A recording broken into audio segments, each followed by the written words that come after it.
Hi everyone, and welcome back to BankOps Master.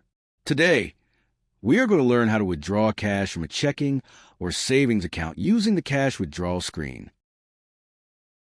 This screen is used to withdraw cash in the account's currency or in a foreign currency if allowed.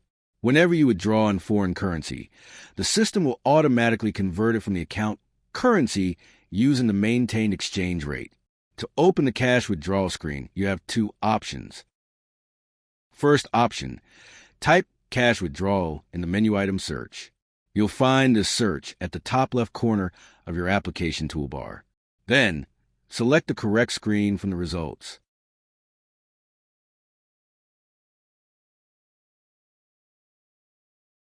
Second option, from the home screen, click on Teller.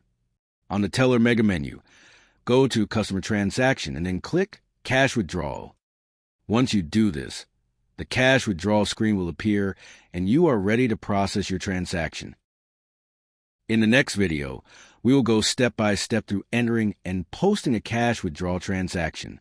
Don't forget to like this video, subscribe to our channel, and hit the bell icon so you don't miss any BankOps tutorials. Thank you for watching.